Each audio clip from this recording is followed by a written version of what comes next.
अस्सलामुअलैकुम। Horror stories के एक न्यू एपिसोड के साथ मैं हूं Mazhar Malik. Thank you so much and love you so much आप सबके प्यार भरे फीडबैक का। आज की स्टोरी जो मैं आपको सुनाने जा रहा हूं ये मुझे शमीम ने भेजी है। वो कहती हैं, हमारा बिल्कुल एक छोटा सा गांव है जहां की ये सच्ची कहानी आज मैं आपको सुनाने जा रही हूं। आप मेरे गांव का नाम ना लीजिएगा, करीब तरीन जो शहर है वो पटना है, इंडिया का शहर पटना। जिस तरह पटना इंडिया के बहुत पुराने शहरों में से है, जिसकी तारीख बहुत पुरानी है, इसी तरह हमारा गांव भी बहुत अरसे से इसी तरह नस्ल दर नस्ल जो उस छोटे से गांव में फैमिलीज रहती थी उनकी नस्लें आबाद हो रही हैं। कुछ लोग शहर चले गए और कुछ लोग आज भी अपने उस गांव से बहुत मोहब्बत करते हैं और वहीं पे रहते हैं। ये कहानी मैंने अपने माँ बाप से सुनी थी, लेकिन माँ बाप से एक और भी बात सुनी थी कि जो भी इस कहानी को आगे किसी को बताता है, सुनाता है, उसकी ज़िंदगी में नुकसान हो जाता है। तो मैं शशोपंज में थी, क्या आपको कहानी भेजूं, कहीं मेरी ज़िंदगी में कोई नुकसान ना हो जाए, क्योंकि मैं भी उसी छोटे से गांव में रहती हूं जहां की ये कहानी है। लेकिन आपकी बातें, आपकी स्टोरीज़, आपकी वीडियोस को देखने के बाद मेरे अंदर इतनी हिम्मत और हौसला हो गया कि मैंने कहा नहीं, मुझे ये कहानी आपको भेजनी चाहिए। तो आप इस कहानी को ज़रूर अपने प्रोग्राम में शामिल कीजिएगा और मेरे लिए दुआ कीजिएगा कि अल्लाह ताला मुझे बुरी आफत परेशानी से बचाए। मेरे वालिदैन जब छोटे थे उनकी शादी नहीं हुई थी, लेकिन जानते थे दोनों एक दूसरे को कि बड़े होके इनकी शादी होगी, कि उनके बड़ों ने बचपन में ही फैसला कर दिया था कि इन दोनों को बड़े होके ब्याह देना है। कज़न्स की पहले इसी तरह ही शादी होती थी। छोटा सा गांव था तो लोग दूर दराज की बजाय अपने जो खून के करीब तरीन रिश्ते होते थे वहीं पे शादियां करते थे। ये एक ऐसा देहात था जहां पे ज़मीनें लोगों की गुजर बसर के लिए थीं। 15-20 घर एक जगह पे बने हुए हैं, 7 ज़मीनें हैं, फिर आगे जाएं फिर 15-20 कुछ घर इस तरह बने हुए हैं। जहां इंसान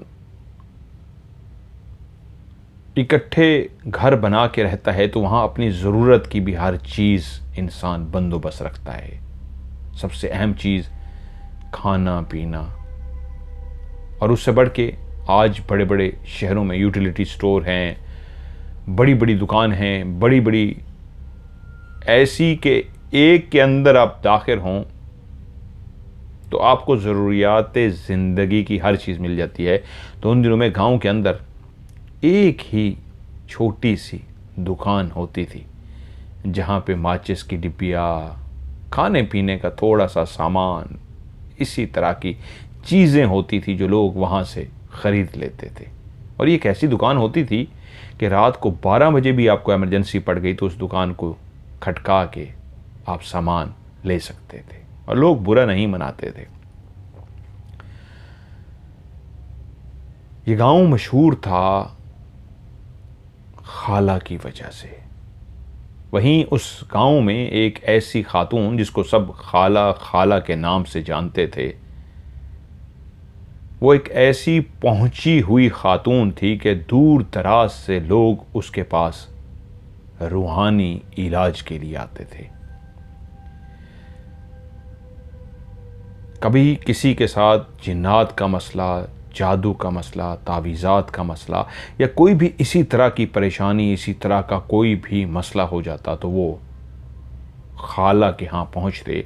और खाला का घर इस तरह का था, घर के साथ ही एक बड़ी सी जगह बना रखी थी जहाँ पे चारपाइयाँ पड़ी होती थीं, और आगे जाएं तो एक कमरा था जो खाला का था। खाला साथ वाली दीवार जो खाला का घर था, वहाँ सुबह ही सुबह खाला निकल के इस घर के अंदर आ जाती और उस कमरे में लोग नीचे जो दरियाँ टाइप बिछाई जाती हैं, जो कपड़ा बिछाया जाता है, वहाँ पे बैठ जाते और खाला ऊपर चारपाई पे बैठी होती और लोगों के मसले हल करती। सारा दिन वहाँ पे लोगों का रश रहता। कभी कभी ऐसा होता कम लोग भी आते, लेकिन लोग आते, वहाँ बैठते, बाहर इंतज़ार करते, जब नंबर आता तो अंदर कमरे में जाते और खाला से जो भी दिल की बात, मुराद, ख्वाहिश, मन्नत, जादू, कुछ भी होता वो बताते और खाला हल कर देती। मेरे वालिद बताते हैं कि एक दफ़ा हमारे घर के अंदर चोरी हो गई और हमें शक था कि जिसने चोरी की है वो कोई गैर नहीं, अपनों में से है। काफ़ी कोशिश कर ली, जब सामान बरामद ना हुआ तो फैसला किया कि हमें भी खाला के पास जाना चाहिए और उससे पता करना चाहिए, वो चोर का नाम बता देंगी। हम रवाना हुए। पहली दफ़ा उस जगह को देखा, हमारे गांव से अगला गांव बनता था। ये बहुत ज़्यादा फासले पे तो नहीं था, लेकिन पैदल चलते हुए भी 15-20 मिनट के बाद ये गांव आ जाता था। मेरे वालिद साहब भी वहां जाके बैठे तो बाहर लोग इंतज़ार कर रहे थे। काफ़ी रश पड़ा हुआ था। ये एक बैठक टाइप सी थी, कच्ची दीवारें, सामने 2 कमरे बने हुए थे। आप जब उस एरिया के अंदर दाखिल होते थे तो राइट साइड पे खाला का घर था और घर के साथ दरवाज़ा तो नहीं था, खुली ही जगह थी। अब अंदर दाखिल होते ही चारपाइयाँ और बैठने के लिए थोड़ा बहुत एहतमाम था। उससे आगे आप चलते हुए जाएं तो 2 कच्चे कमरे बने हुए थे। जो राइट साइड वाला कमरा था उसी के अंदर खाला बैठती थी। मेरे वालिद साहब का भी जब नंबर आया, वो अंदर कमरे में गए तो कमरे के अंदर जो रोशनी थी, वो जो रोशनदान से सूरज की किरणें थी, उसी की वजह से कमरा रोशन था। वाले सब जाके नीचे ज़मीन पे बैठ गए। खाला की आंखें लाल सुर्ख थीं, ऐसी लाल सुर्ख आंखें जैसे इंसान रातों को सोता ना हो और नींद की कमी हो तो उसकी वजह से उसकी आंखें लाल सुर्ख हो जाती हैं। तो खाला की आंखें भी ऐसे ही लाल सुर्ख थीं। वो चारपाई पे चौकड़ी मारे बरजमान थीं, खामोशी से बात सुनती और उसके बाद उस बंदे को कहती आगे आओ। हाथ का इशारा करती, वो बंदा आगे जाता तो उसके कमर पे बाकायदा हाथ मारती, जिसका मतलब होता जाओ तुम्हारा काम हो जाएगा। मेरे वालिद साहब कहते हैं मैं बैठा तो उसी वक्त मुझे नहीं पता था एक लड़के को भी वहां पे लाया गया था जिसके अंदर बाकायदा हाजिरी होती थी। मेरी आंखों के सामने ही थोड़ी देर के खाला, अभी उस लड़के का नंबर नहीं आया था, अभी वो खामोशी से बैठा हुआ था और मैंने इर्द गिर्द, वाले साहब ने कहते हैं मैंने इर्द गिर्द निगाह मारी तो सब अपने अपनी बारी के इंतज़ार में उधर नीचे जो दरी सी बिछी हुई थी उसके ऊपर बैठे हुए थे। तो मैंने लड़का देखा, वो लड़का आहिस्ता आहिस्ता झूमना शुरू हो गया, हल्का हल्का हिलना शुरू हो गया। हिलते हिलते मैंने देखा कि बाकायदा तौर पर उसका जिस्म कांपना शुरू हो गया। उसने झटके लेने शुरू कर दिए, शायद उसके अंदर हाजिरी आ रही थी। तो एक बंदा अपनी बातें जो खाला को सुना रहा था, एकदम खाला ने उसको रुकने का इशारा किया और उसने जब अपनी गर्दन घुमाई उस लड़के की तरफ तो आंखें पहले ही जो उस खाला की लाल सुर्ख थीं, जिसकी उम्र होगी तकरीबन कोई 65 से 70 के दरमियान। उसने उस लड़के को देखा, कुछ देर उस लड़के को टिकटिकी बांधे देखती रहीं और एकदम से फुर्ती से वो अपनी चारपाई से खड़ी हुई और खड़ी होते ही एक टांग उन्होंने सिर्फ नीचे रखी और साथ ही अगले कदम के साथ उस लड़के तक पहुंच चुकी थी, उसके बालों को पकड़ चुकी थी। इतनी तेजी के साथ वो उठी और उसके बालों को पकड़ लिया। मुझे नहीं अंदाजा था वो इतनी फुर्तीली होंगी, इस उम्र में भी ऐसी फुर्तीली। और जब उसके बालों को पकड़ लिया तो मैं काफ़ी देर से वहाँ बैठा था, उनको बोलते हुए नहीं सुना था, सिर्फ थपकी देती हैं, थोड़ी सी बातचीत कर ली थी। उस वक्त मैंने उनको बोलते हुए सुना, एक गरजदार सी आवाज़ उनके अंदर से निकली जब उस लड़के को उन्होंने बालों से पकड़े। कहता है तू मेरे होते हुए यहाँ कैसे जुर्रत कर सकता है इसके अंदर आने की? तुझे नहीं पता ये मेरे पास आके बैठा है, मेरे घर में ये आके बैठा है और तेरी इतनी जुर्रत कि तू इसके जिस्म पे कंट्रोल करे, तू इसके जिस्म पे कब्जा करे, देख मैं तेरा हश्र क्या करती हूं। और जैसे ही खाला ने ये बातें कर रही थी, उसके हाथ उसके बालों में थे, उस लड़के के सर से बाल पकड़े हुए थे, तो लड़का ऐसी चीखों पुकार कर रहा था जिससे मुझे भी अंदाजा हुआ ये आवाजें, ये चीखें उस लड़के की ना हो। इस तरह उसके बालों से पकड़ने से जैसे उस अंदर वाले को, जो उसके वजूद के अंदर घुसा था, शदीद तकलीफ हो रही हो और वो चीखें पुकार कर रहा हो। कुछ बोलने के बाद उनका हाथ उसके बालों में था, उन्होंने ऊपर की तरफ देखा, कुछ पढ़ती रही, एक उंगली उन्होंने ऊपर की, पढ़ती रही और उंगली ऊपर ज़ोर ज़ोर से घुमाती थी, पढ़ती थी और ऊपर ज़ोर ज़ोर से उंगली घुमाती रही। जितनी देर वो उंगली घुमाती थी, लड़के की चीखें बढ़ती गईं, वो उंगली घुमाते गई, लड़के की चीखें बढ़ती गईं, ऐसी चीखें वो मार रहा था कि हम बैठे हुए सारे घबरा गए थे। इतनी ज़ोर ज़ोर से उसकी चीखें थी जैसे उसको शदीद तकलीफ़ हो रही हो। और जब उंगली 4-5 दफ़ा घुमा दी और उसके बाद उसकी तरफ देखा, ऐसे ज़ोर से एक फूंक मारी, जैसे ही फूंक मारी लड़का नीचे गिरा और बेहोश हो गया। और जैसे ही वो बेहोश हो गया तो दरवाजे की तरफ देख के बोली, अभी तक यहीं खड़ा हुआ है, निकल जा नहीं तो मैं तुझे जला दूंगी, जा, तुझे मैंने छोड़ दिया है। आवाज गुस्से से भर गई थी। मेरे वालिद साहब ने पीछे मुड़ के देखा दरवाजे की तरफ कौन खड़ा है, तो कोई भी नजर नहीं आया।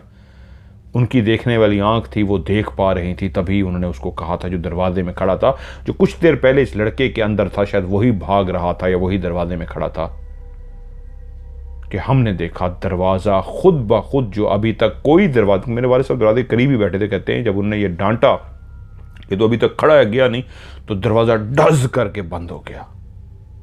खुद ब खुद ये हमने देखा। तब हम समझ गए नहीं, हम उसको नहीं देख सके जो दरवाजे में खड़ा था, लेकिन इस दरवाज़ा बंद होने से अंदाजा हो गया कि कोई था।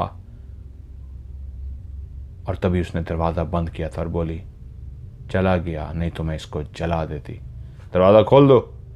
और फिर दरवाज़ा खोल दिया गया। वहीं बैठे उनके जो मुरीदैन थे या वो जो उनके हेल्पर होते हैं, उन्होंने दरवाज़ा खोल दिया। वाले साहब के भी नंबर आया। वाले साहब ने अपनी सारी स्टोरी बताई कि ऐसे ऐसे घर में चोरी हो गई, ये हुआ है। उन्होंने सारा सुना और उसके बाद उनको इशारा किया, आ गया। वो आ गया तो उनकी कमर पे ऐसे ज़ोर से थपकी मारी और इशारा के हाथ से जाओ। वाले साहब को कुछ समझ ना आया, उन्होंने थपकी ली और वो इतना ज़रूर समझ गए थे थपकी वाला का काम हो जाता है। वो अपनी जगह से उठे बाहर आ गए, तो बाहर परेशान थे कि क्या कुछ, क्योंकि वहाँ पे लोग जितनी मर्जी से पैसे डाल देते थे, वहाँ पे वाले साहब ने भी पैसे डाल दिए थे। तो बाहर निकले, परेशान खड़े थे, तो उनका एक मुरीदैन में से जो होते हैं, उनके हेल्पर टाइप जो होते हैं उस खाला के, वो आया और बोला, क्यों परेशान हो, क्या हुआ?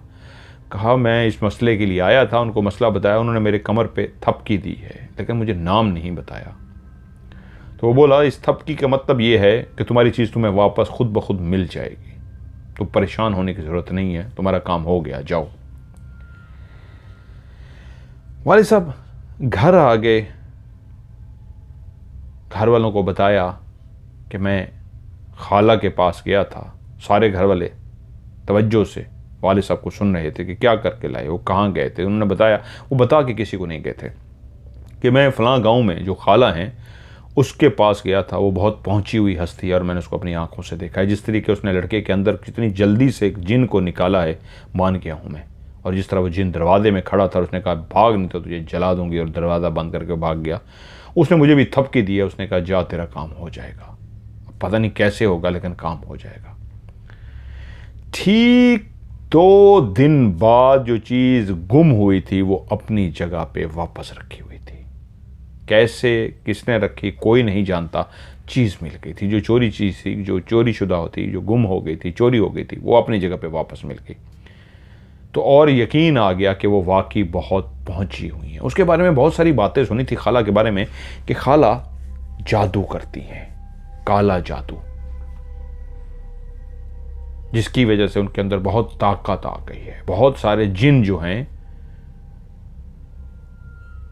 उनके उस डेरे पे मौजूद होते हैं। खाला के कहने पे वो जिन भाग भाग के उनके काम करते हैं। ये सारी बातें थी जो सुन रखी थी, लेकिन वाले साहब ने जो वहाँ पे आंखों से देखा था तो इतना तो उनको यकीन आ गया कि पहुंची हुई तो हैं, ज़रूर कोई चीज़ तो है जिसकी वजह से उस लड़के के अंदर से जिन को निकाला था। कहानी उस वक्त शुरू हुई। खाला जो लोगों का इलाज करती थी, दूर दराज से लोग आते थे, रश इसलिए पड़ा रहता था कि जितने भी लोग आते थे सबका काम हो जाता था। कौन सी ताकत थी उनके पास, कौन सा वो चिल्ला करती थी, कौन सा क्या था अमल उनके पास, लोगों के काम हो जाते थे।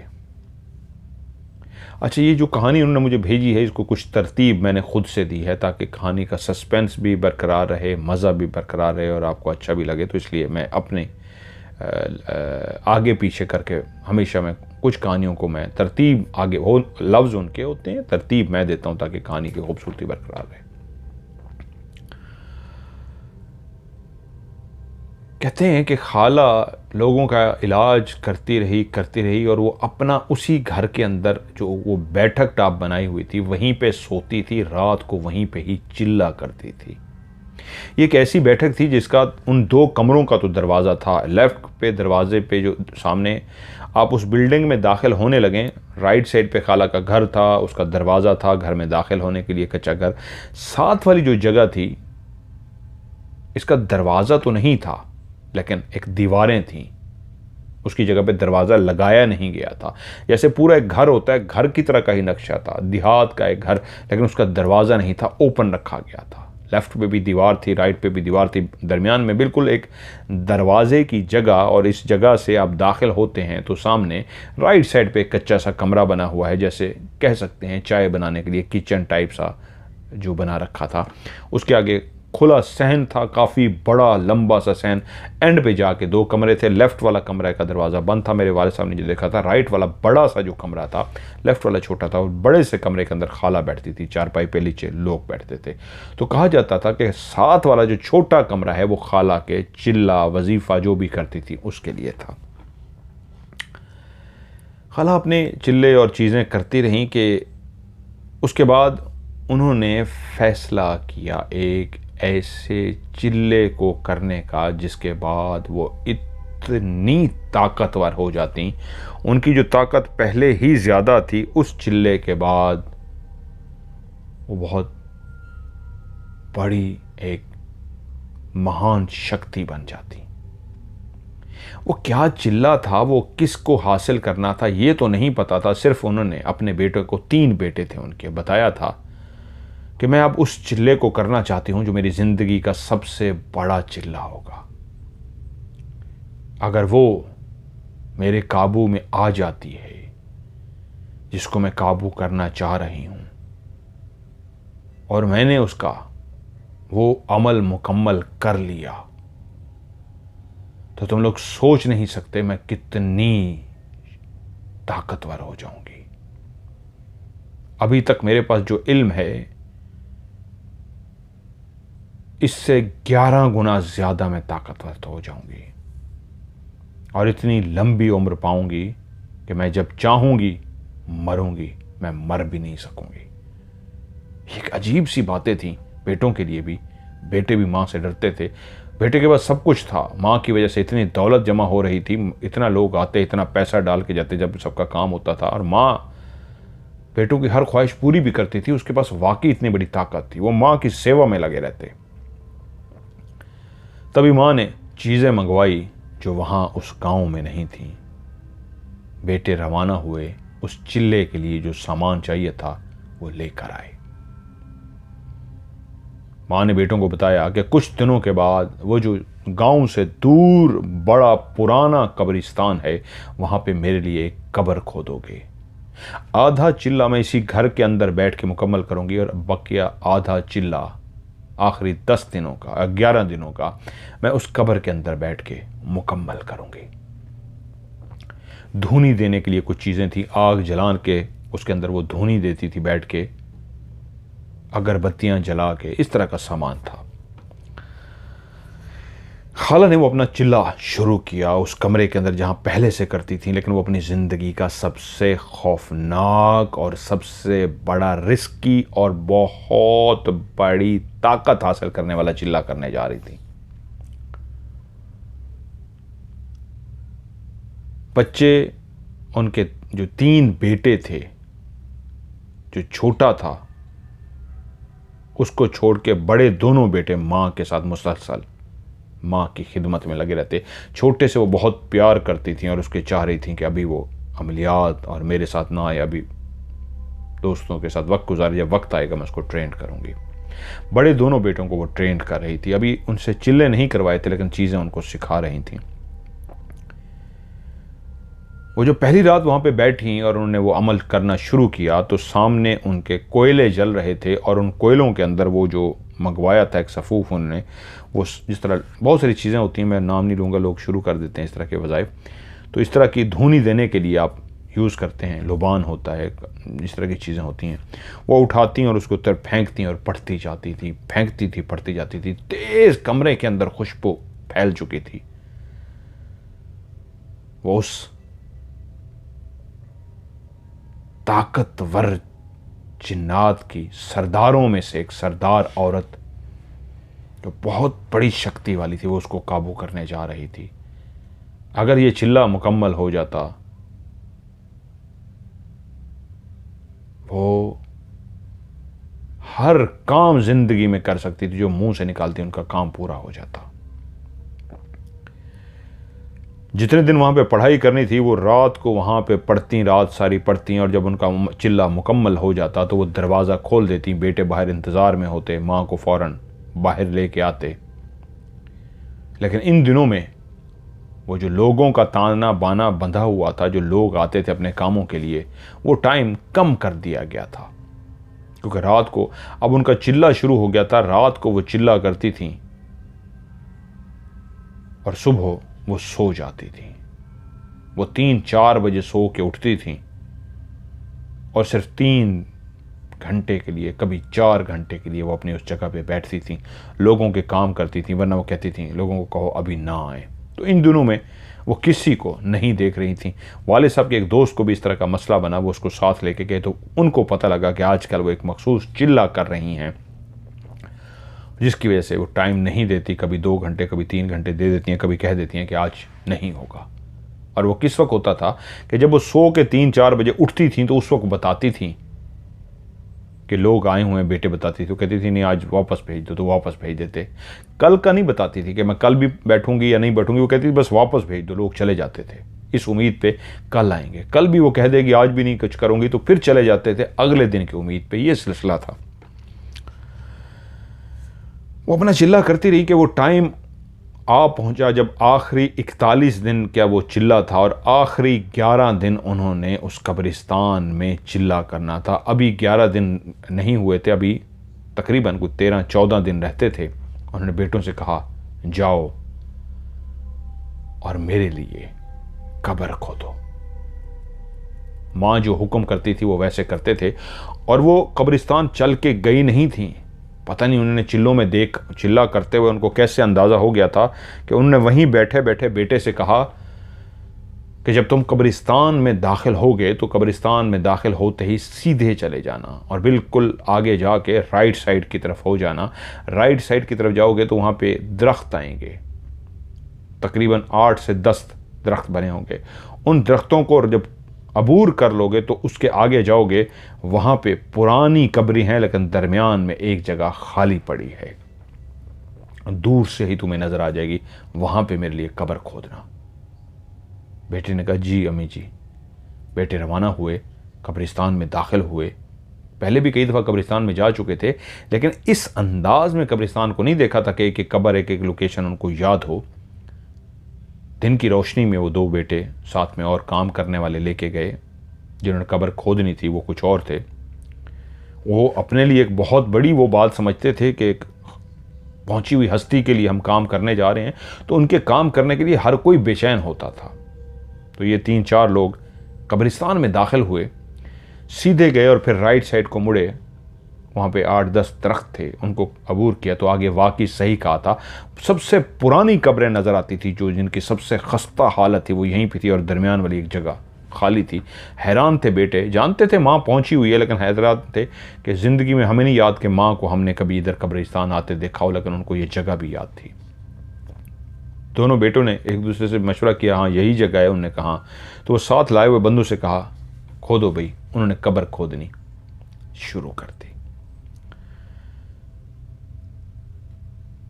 कब्र खुद गई, लेकिन माँ ने जिस तरह कह के समझा के भेजा था, उसके बाद उस कब्र को खोद के ढांप दिया गया।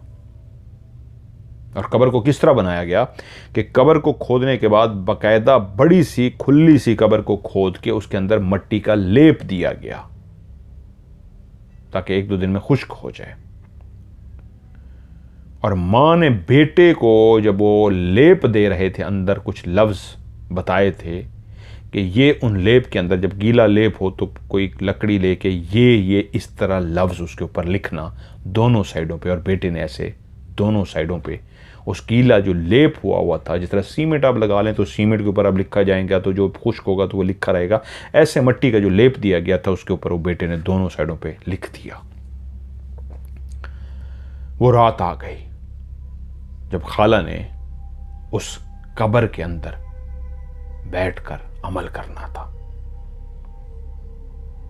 एहतमाम किया गया बैलगाड़ी का। बैलगाड़ी पे बकायदा रजाई की तरह का नरम सा बिछाया गया बेहतरीन तरीके से, और उनके ऊपर खाला को सवार किया गया। और बेटों से कहा गया कि तुम कब्रिस्तान से बहुत दूर चले जाओगे, इतने फासले तक कोई भी बशर ना हो, और सुबह इस टाइम तुम वहां पे पहुंच जाना।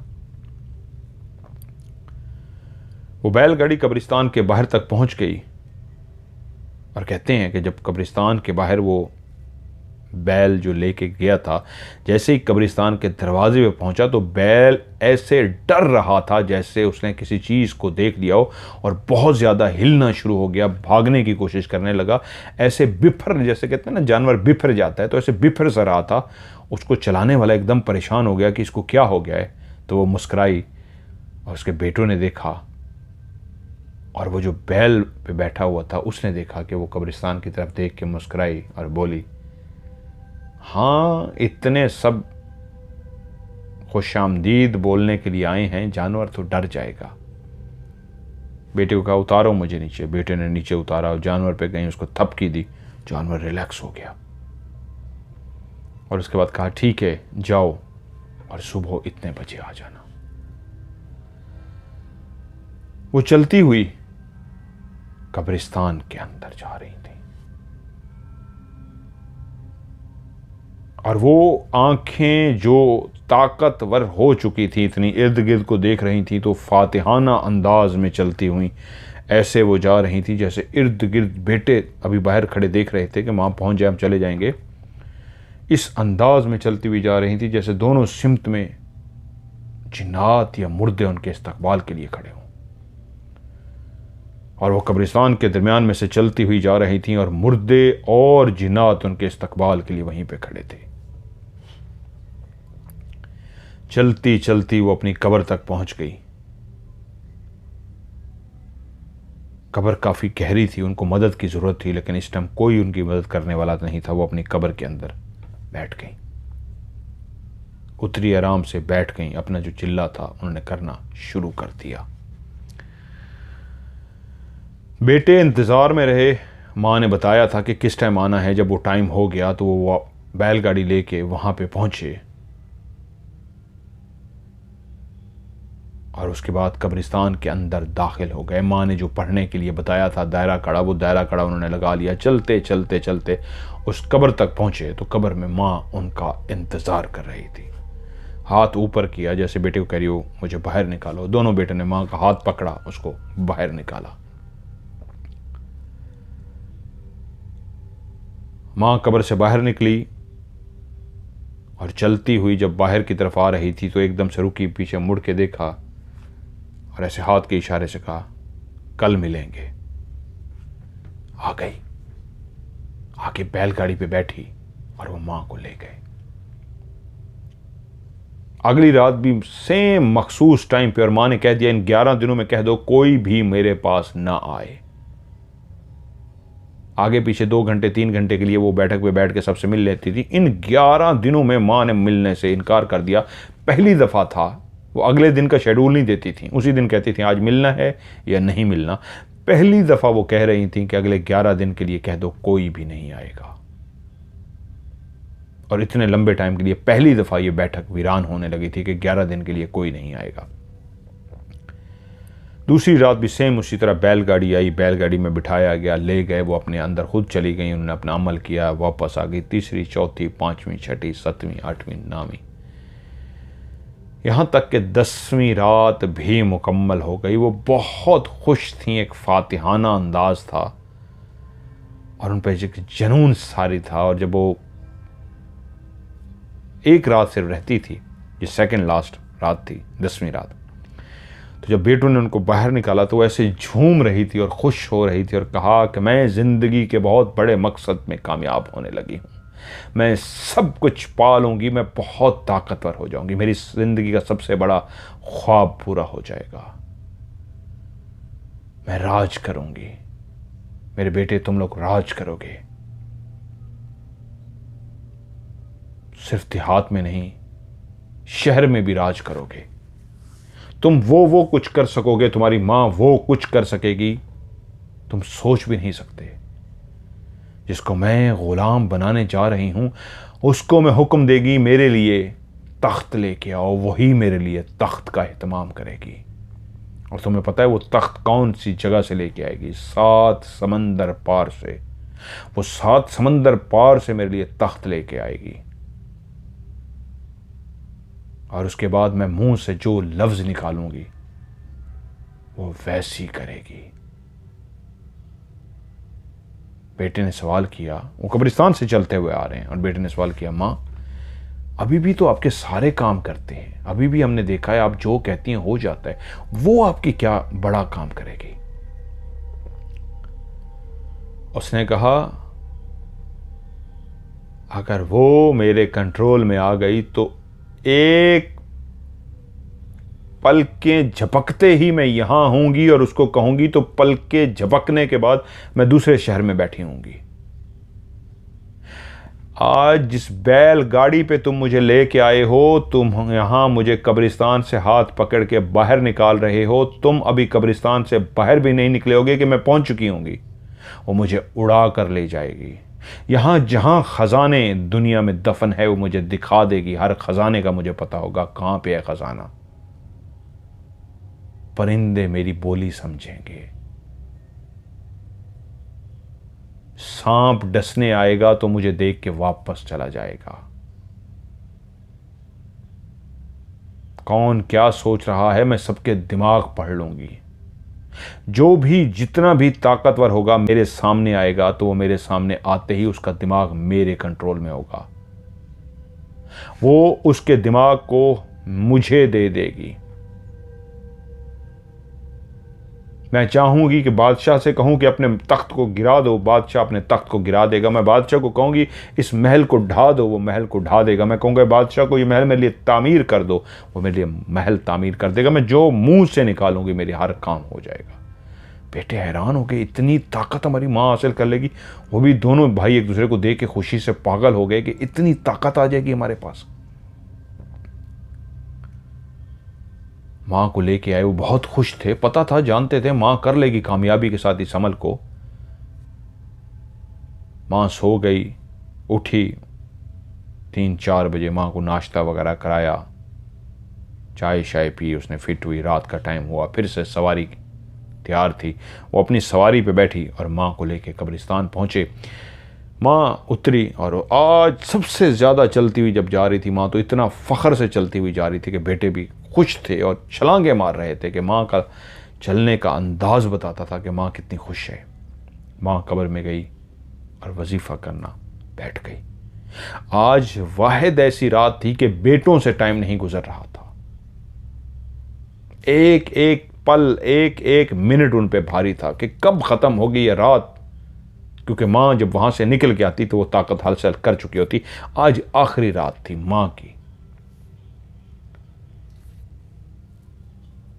मुश्किलों से उन्होंने रात टाइम गिन गिन के गुजारी और अल्लाह अल्लाह करके सुबह आखिर वो टाइम आन पहुंचा जब उन्होंने भाग के मां तक पहुंचना था, क्योंकि वो आज बहुत खुश थे। कैसे रात लगता था जैसे कई सालों की लंबी ये रात थी जो गुजरती ही नहीं थी, अंधेरा ख़त्म ही नहीं होता था। कब ख़त्म होगी ये रात, हमारी माँ बाहर आए जो शक्ति हो चुकी है, शक्तिशाली हो चुकी है।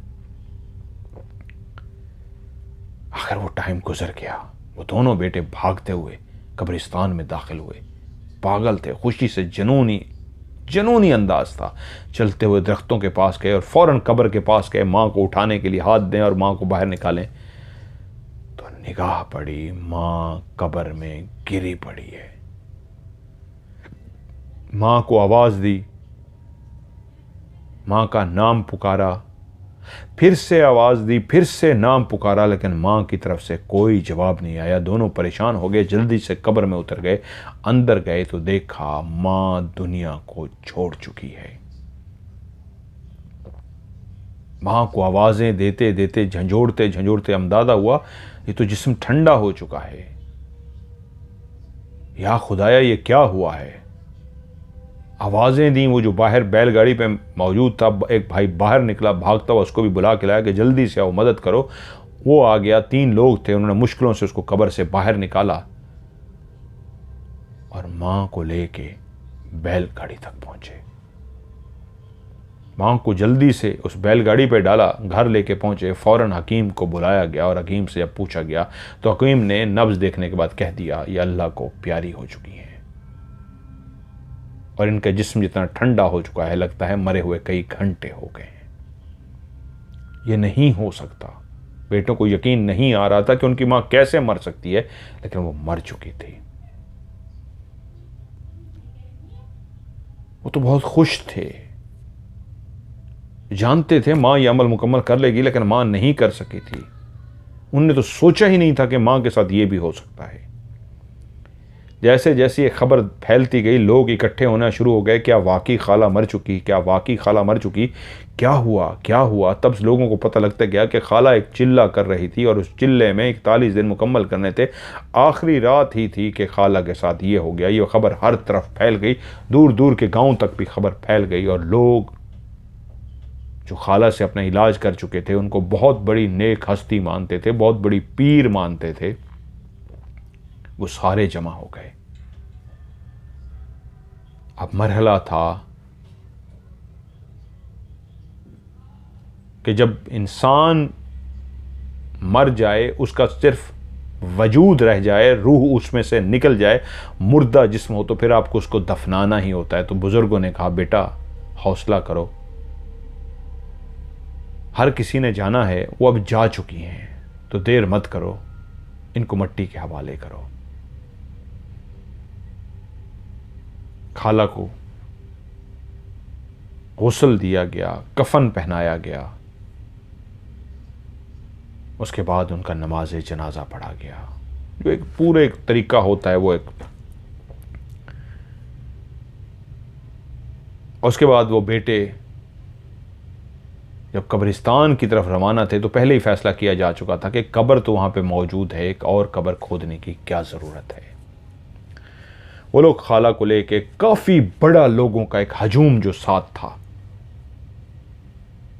वो हजूम भी साथ साथ कब्रिस्तान की तरफ सारे जा रहे थे कि वहाँ कब्रिस्तान पहुँचे और कई लोगों की मौजूदगी में खाला के उस मुर्दा वजूद को कब्र के अंदर उतार दिया गया। उसके बाद आहिस्ता आहिस्ता कब्र को बंद किया जाने लगा।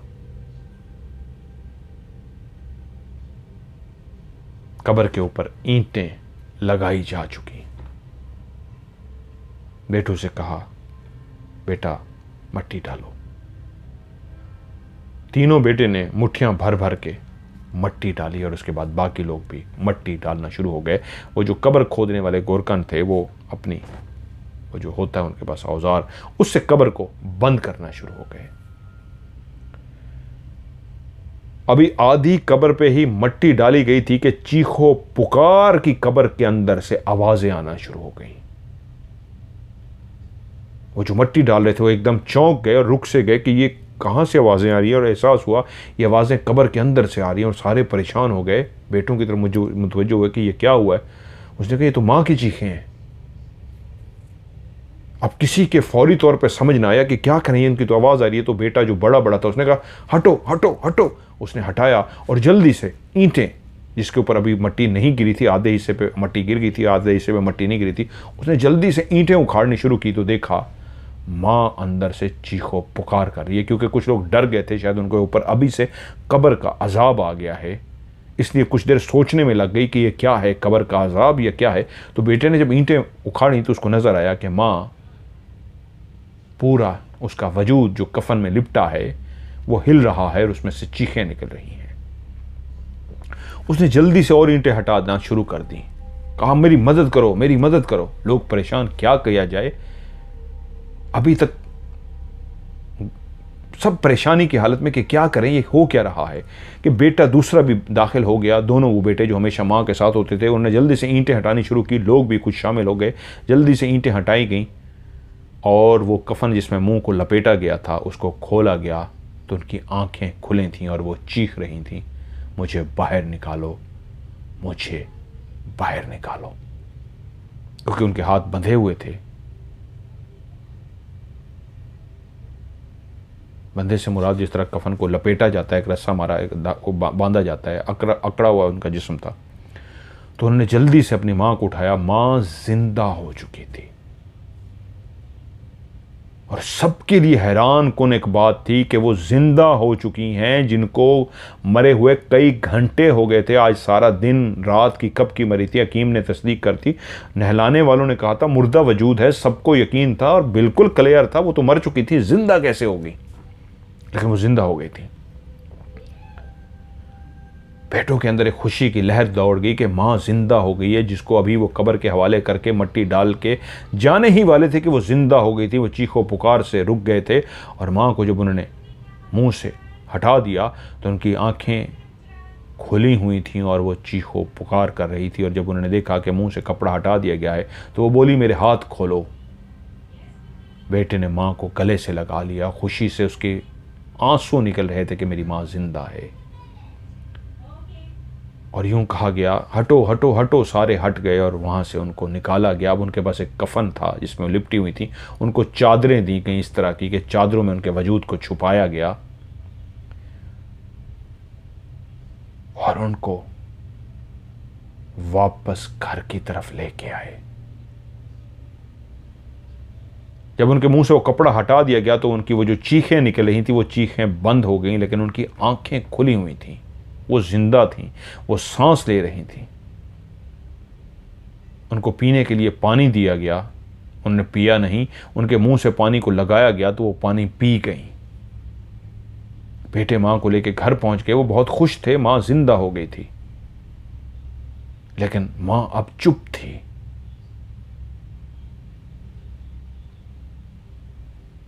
वो रात माँ बिस्तर पे लेटी रही, लेकिन उसकी आंखें खुली हुई थीं और वो कहती थी लाइट बंद मत करो, मतलब जो लालटेन वगैरह जलाते थे, जो भी रोशनी करते थे, वो कहती थी रोशनी होने दो, अंधेरा मत करो। वो डरी हुई थी।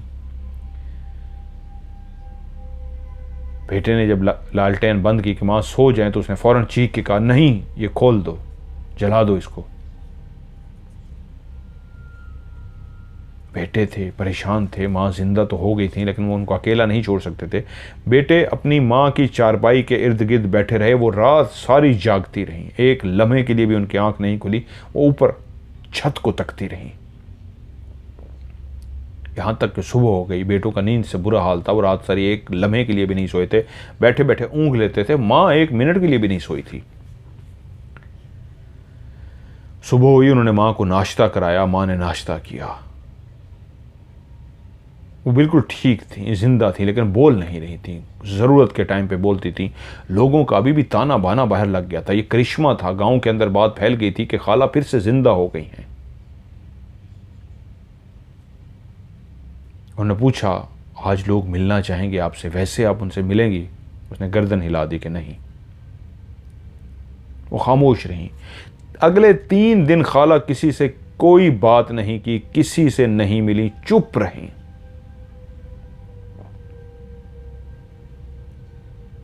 ये चौथा दिन था कि खाला नाश्ते के लिए सुबह उठ चुकी थी। अब वो अभी किसी से नहीं मिल रही थी कि एकदम बैठे बैठे बेटों को लगा कि उनका जिस्म कांप रहा है, और वो कांपना शुरू हो गई, ज़ोर ज़ोर से कांपना शुरू हो गई, और उन्होंने हंसना शुरू कर दिया। जब वो हंस रही थी तो उस वक्त उनके गले से जो हंसी की आवाज़ आ रही थी वो माँ की नहीं थी। बेटे एकदम से परेशान हो गए। पहली दफ़ा देखा माँ जो बिल्कुल नॉर्मल बैठी थी, 3 दिनों से बिल्कुल चुप थी, आज चौथा दिन है, एकदम हंसी है, और आहिस्ता आहिस्ता हंसते हंसते खुल के हंसना शुरू कर दिया। कह के लगाई जा रही थी, पागलों की तरह कह के लगा रही थी, और बेटे परेशान हो रहे थे। तभी एकदम से हंसते हंसते एकदम से ऐसे झटका मार के रुक सी गई हैं, और अपने बेटे को हाथ के इशारे से ऐसे कहा है, बड़े बड़े बेटे को, इधर आओ। वो बेटा चलता हुआ माँ के पास आ गया, जी माँ, और दूसरे बेटे को ऐसे इशारा किया, इधर आओ। दूसरा भी चलता हुआ माँ के सामने आ गया। तभी उसने, लोग भी वहाँ पे जमा थे, तभी उसने दोनों हाथ अपने आगे बढ़ाए और दोनों की गर्दन के अंदर अपने हाथ रख दिए।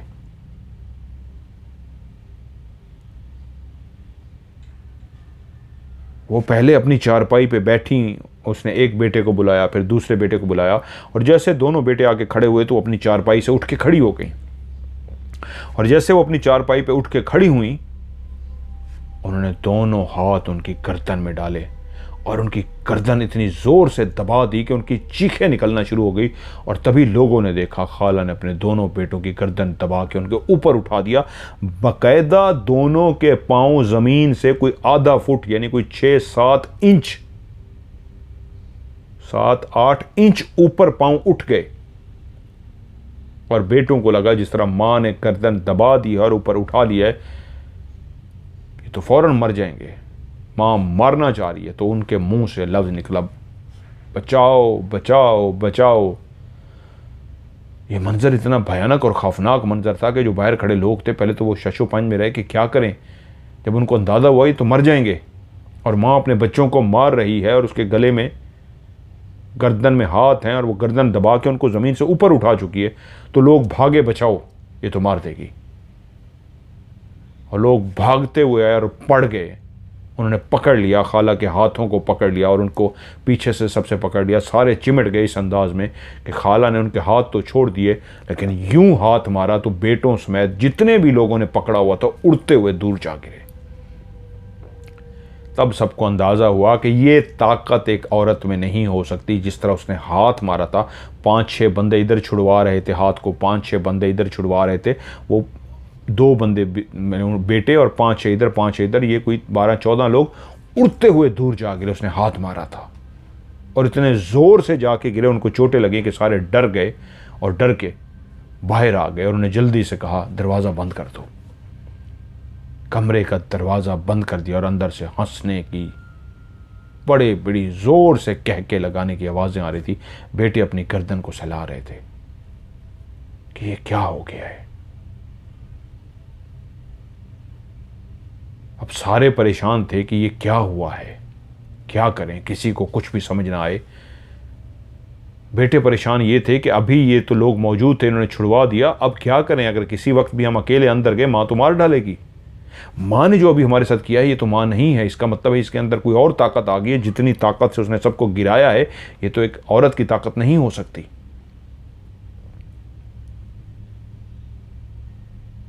तो आपस में सारे मशवरा करना शुरू हो गए क्या करें। तो वहां पे एक जो बुजुर्ग था उसने कहा आज नहीं कल सुबह, कल रात तक इंतज़ार, कल सुबह तक इंतज़ार करो, अभी इनको कमरे में बंद ही रखो, कल इनको दरगाह पे ले जाओ। क्योंकि मैं जो देख रहा था जिस तरह उसने सबको उठा के फेंका है और लोगों के सर दीवारों में जाके लगे हैं, वो तो दीवारें कच्ची थी वो बच गई हैं, काफ़ी कुछ चोटें लगी हैं, ये वो खुद नहीं है, इनके अंदर कोई ताकत आ चुकी है, इनको दरगाह ले जाओ नहीं तो ये मार देंगी सबको। क्योंकि जब ये ज़िंदा हो गई थी कब्र में, मैं उसी वक्त भी सोच रहा था, बोला नहीं कि कोई मुर्दा अगर ज़िंदा हुआ है तो ये क्या हुआ है। अभी इनको बंद रहने दो, कल दरगाह इनको लेके चलते हैं, दरबार जिसको हम कहते हैं।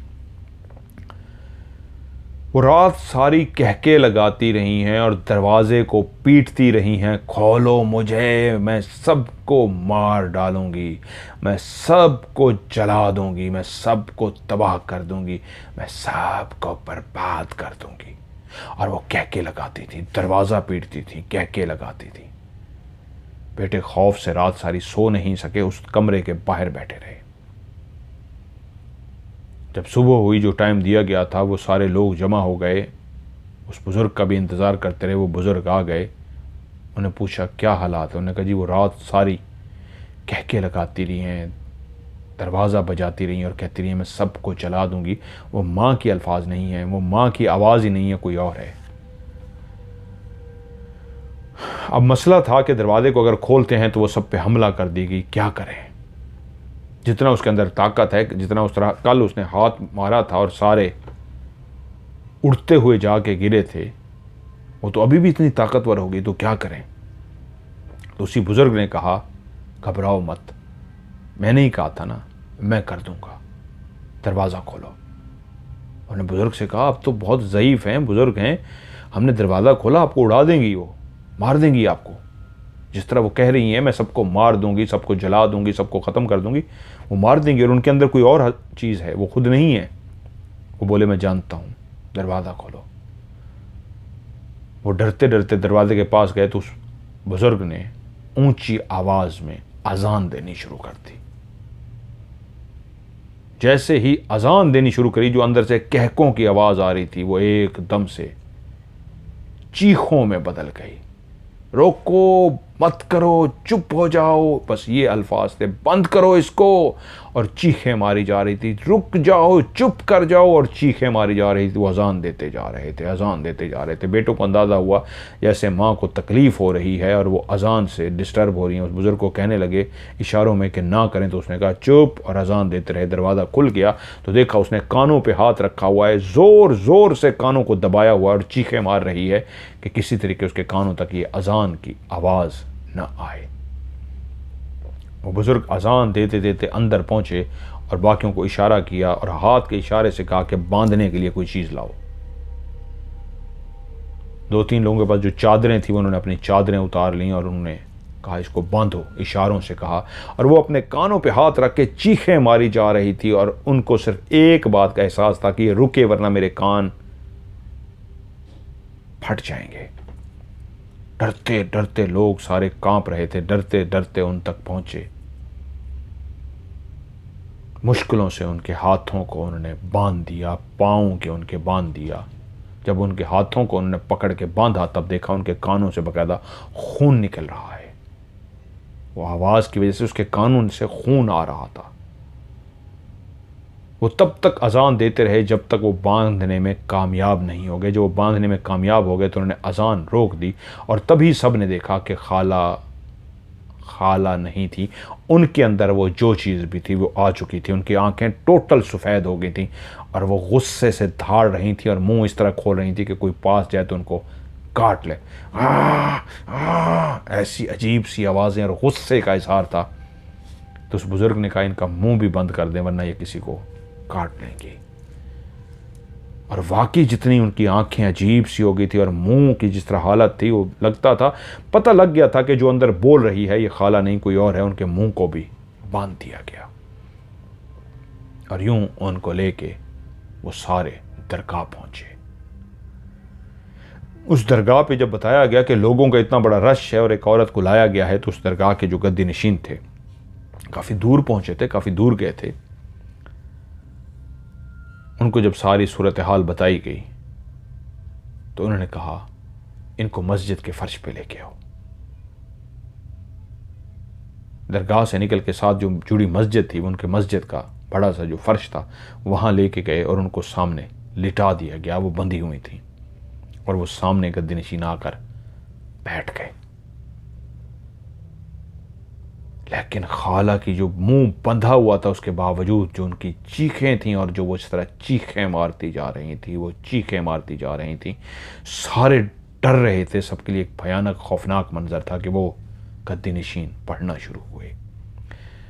उन्होंने एक पानी का जग मंगवा दिया, पढ़ते थे उस पर फूंक मारते थे, पढ़ते थे उस पर फूंक मार देते थे, पढ़ते थे उस पर फूंक मार देते थे, और उसके बाद उन्होंने उसमें से पानी उठाया और उस पर खाला पे पानी छिड़कना शुरू कर दिया। खाला की ऐसे चीखें निकले उस पानी से, बंधी होने के बावजूद ऐसे तड़पे, ऐसे लगता था कि ये तोड़ देंगी इन चादरों को जो बंधी हुई थी। और तभी उन्होंने देखा लोगों ने कि बंधी हुई खाला ने बाकायदा तौर पे उन चादरों को फाड़ डाला था। एक इंसान के बस में यह नहीं था, लेकिन उन्होंने फाड़ डाला था। तो लोग डर गए, भागने के लिए तैयार हो गए कि जिसके अंदर इतनी ताकत है, इतनी मजबूत जो बांधा गया था, उसने वो सारा हटा दिया है, तो सबको कर देगी। तो उन्होंने इशारा किया, डरो मत। और पानी के उनके ऊपर छींटा मारते तो वो चीखते आ करती, उनके हाथ पांव अकड़ गए थे और वो इस अंदाज में थी जैसे हमला करने के लिए तैयार हों। तो वो बुजुर्ग पढ़ते रहे, बोले, अब चुप करके बोलती जा, बता कौन है और कहां से आई है, नहीं तो ये पूरा का पूरा जग उठा के मैं तेरे ऊपर फेंक दूंगा, तू जानती है तेरे साथ क्या होगा। और उस जग की इस बात से लगा जैसे वो डर गई है, उसने और चीखें मारी और उन्हें ऐसे हाथ ही डाला तो वो बोली, रुक जाओ। वो बोले, बता कौन है तू। तो गांव वाले जो सारे मौजूद थे, उन्होंने पहली दफा उस कहानी को अपने मुंह से सुना था जो खाला ने सुनाया, क्योंकि वो पीर जब थोड़ा सा छींटा मारता था तो वो चीखती थी, खाला के अंदर जो भी थी। उसने वो सारी कहानी सुनाई थी कि मैं वो हूं जो पलक झपकते हुए तख्त ला सकती हूँ। जिन्होंने मुझे कहानी भेजी, उन्होंने कहा प्लीज़ उनके बारे में खुल के ना बताइएगा, बस कहानी सुनाना मकसद है, नहीं तो हमारे लिए भी नुकसान ना हो जाए। लेकिन मैं आपको कहूँगा आप डर रहे हैं, मैं इसलिए नहीं बता रहा, वरना बताने में कोई हर्ज नहीं है। बहरहाल कहानी मकसद है, वो डरें भी ना, ये ना बेचारे परेशान हो जाए। उसने अपना नाम बताया, यहाँ पे उन्होंने अपना नाम बताया और अपनी ताकत भी बताई कि वो कौन थी। उसने अपने आप को एक देवी बताया, मैं उसको डिस्कस नहीं करता कि मैं फलां देवी हूँ। और उसने बताया कि मैं बहुत ताकतवर हूं, इसने मुझे हासिल करने की कोशिश की थी, मैंने इसे मार डाला, लेकिन इस तरह नहीं मार डाला कि ये मर जाए, इसको इस तरह मार डाला कि एक दुनिया के सामने इसको मारूंगी और फिर से इसको जिंदा करूंगी। ये दुनिया की नजरों में मर गई थी, ये मरी नहीं थी, ये मेरे पास थी, मैंने इसके जिस्म को हासिल कर लिया था, अब इसको मैंने सजा देनी है। इसने जो मुझे हासिल करने की कोशिश की है, ये जब कब्रिस्तान आती थी तो ऐसे आकड़ के आती थी, मैं इसको देख रही होती थी, ये मुझे हासिल करने के लिए ये कुछ कर रही है। और यहाँ पे कुछ बातें उसने जो बताई, उन्होंने कहा ये ना बताइएगा उनके कहने पे, क्योंकि खौफनाक हो जाती हैं कुछ चीज़ें। तो वो बातें उसने कहा कि इस औरत ने ये किया है, वो बड़ा खौफनाक है, मैं भी यही चाहूँगा ना बताऊँ। उसने कहा इसने ये किया है, ये तो आखिरी लम्हे तक कामयाब हो ही गई थी, बस एक गलती कर बैठी, ये बहुत ओवर हो गई थी, इसका कॉन्फिडेंस लेवल इतना ओवर हो गया था कि ये गलती कर बैठी। अगर ये आखिरी लम्हे पे वो गलती ना करती तो वाकई मैं इसकी ग़ुलाम हो जाती और मेरे लिए बहुत बुरा होता कि मैं एक आदम की ग़ुलाम हो जाती, जिन्नात की एक ताकतवर देवी, एक आदम की ग़ुलाम। और मैं इंतज़ार में थी कि ये बस गलती करे और मैं इसको सज़ा दूं, और इसने गलती की और इसको मैंने मार डाला। अब मैं इसको छोड़ूंगी नहीं, इसको सज़ा देती रहूंगी, इसको रोज़ तड़पाऊंगी। तो पीर साहब बोले इसको छोड़ दे, इसके लिए सज़ा है, तुम इसको सज़ा मत दो, इसकी सज़ा है, क्योंकि तुम बता रही हो ये काले जादू करती थी, ये खौफनाक अमल करती थी, तो इसके लिए सज़ा है, ऊपर सज़ा है, इसके वजूद को छोड़ दो। वो बोली नहीं, मैं इसके वजूद को नहीं छोड़ूंगी। उसने कहा तुम जानती हो मैं कितना ताकतवर हूँ, मेरे पास रब का कलाम है, ये मैं तुम्हारे ऊपर फेंक दूंगा। तुम्हें पहले भी कह चुका हूँ, बस आखिरी दफ़ा कहूँगा, तुम्हारी कहानी मैंने सुन ली, अब जाओ, जहाँ से आई हो वापस चली जाओ, तुम्हारा इंसानों से कोई लेना देना नहीं। इसने तुम्हें कंट्रोल करने की कोशिश की, तुमने इसको सज़ा भी दे दी, अब इसके वजूद को छोड़ो और जाओ। वो नहीं मानी तो उन्होंने जग पकड़ा, ऐसे फेंकने का किया तो फिर से चीखने मारी शुरू हो गई, रुको रुको रुको, मैं जाने को तैयार हूं। उन्होंने कहा जाओ। उसी लिए मेरे सबने देखा कि खाला का वजूद जोर जोर से झटके मारना शुरू हो गया, शदीद झटके मारना शुरू हो गया। झटके मारते मारते मारते खाला का जिस्म ठंडा हो गया। और सब ने एक धुआं देखा जो उनके वजूद में से गोल गोल सा, नीचे से बारीक था, ऊपर बड़ा होता गया। यानी गोल गोल धुआं नहीं बनता, नीचे से छोटा सा होता है और गोल गोल घूमता हुआ ऊपर फैलता गया, फैलता गया, फैलता गया। जैसे एक बड़ा कमरा होता है उसे आधा कर लें, यानी एक फुल जो कमरा होता है ना उसका जितना आधा होता है, इतना बड़ा वो ऊपर धुआं बन गया। नीचे बिल्कुल बारीक सा था उनके वजूद से और ऊपर बिल्कुल एक आधे कमरे जितना, और उसके बाद वो गायब हो गया।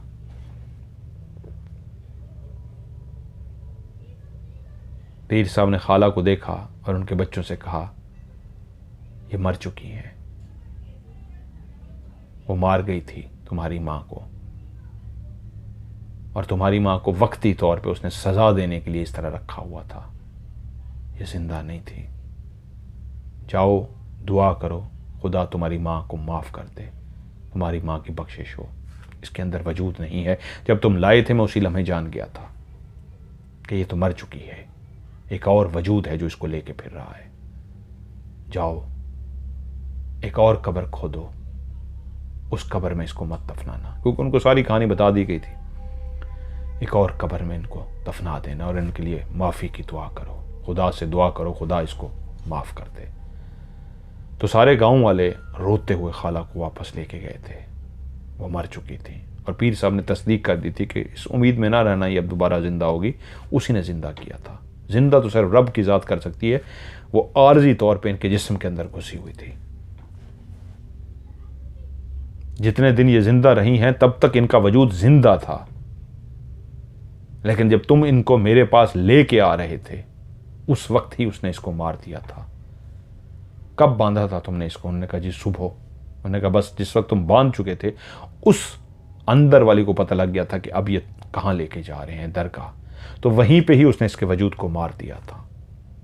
जब तुम मेरे पास पहुंचे थे तो मैं तो देख के समझ गया था ये तो वजूद मुर्दा है, अंदर कोई और है। उससे पहले तक ये जिंदा थी, लेकिन वो इस तरह की इसको मारती जिंदा करती, मारती जिंदा करती। तुम्हारी नज़रों में ये मर जाती थी, ये मरती नहीं थी। जिस तरह आजकल कहते हैं ना इंसान कोमा में चला जाता है, लगता है बाकायदा मर गया, वो इस तरह के अंदाज था। बहरहाल वो गए और वो कहते हैं उसके बाद जाके एक नई कब्र को खोदा और खाला को वहीं दफना दिया। उसके बाद कई सालों तक इस कहानी को लोग डिस्कस करते थे, लेकिन एक दूसरे के साथ चुप करके। जो भी किसी को और को नई कहानी या किसी नए बंदे को कहानी सुनाने की कोशिश करता तो उसका नुकसान हो जाता था। इसलिए बहुत सारे लोग इस कहानी को नहीं सुनाते थे। हमारे वालिदैन ने भी जब हमें कहानी सुनाई थी तो हमारे बहुत ज़्यादा कहने पे कहते थे बेटा नुकसान हो जाता है, और हमारा भी एक नुकसान हो गया था। आपकी कहानियाँ, आपकी बातें सुन के हमें लगता है कि नहीं नुकसान नहीं होता, तो हमारे लिए दुआ कीजिएगा हमें कोई नुकसान ना हो। उस खाला की कहानी हमने आपको भेज दी है, आपको कोई नुकसान नहीं होगा, मैं आपको गारंटी दे रहा हूँ, बेफिक्र हो जाइए। ऐसे नुकसान होने लगे तो कहानियाँ सुनाने से तो क्या होगा। बहरहाल वो एक राज था, उसने जो किया मैं उसको नहीं डिस्कस करना चाहूँगा, अल्लाह उसको बेहतर अल्लाह ताला जाने। मैं तो दुआ ही करता हूँ कि अल्लाह ताला सबको माफ़ करे, हिदायत दे हम सबको, हमें ऐसे काम नहीं करने चाहिए। तो बहरहाल ये आपकी कहानी थी, बड़ी ही अजीब व गरीब और बहुत ही खौफनाक कहानी थी जिसको मैंने प्रोग्राम में आज शामिल किया। तो आप लोग भी अपनी कहानियाँ भेजिए, इंशाल्लाह आपकी कहानियों को प्रोग्राम का हिस्सा बनाऊँगा। मेरा व्हाट्सएप का नंबर है +9231365500 +9231365500। आप भी इस पर अपनी कहानियाँ भेजिए, इंशाल्लाह आपकी कहानी को प्रोग्राम का हिस्सा बनाऊंगा। आज की हॉरर स्टोरी से मज़र, क्योंकि मैं खुद अजीब सा हो गया उस कहानी से, सच्ची बात है, इसलिए मैं जल्दी से भाग रहा हूँ। इस कहानी से मज़र मलिक को दीजिए इजाज़त। अपना ढेर सारा ख्याल रखिएगा। खुदा हाफिज़।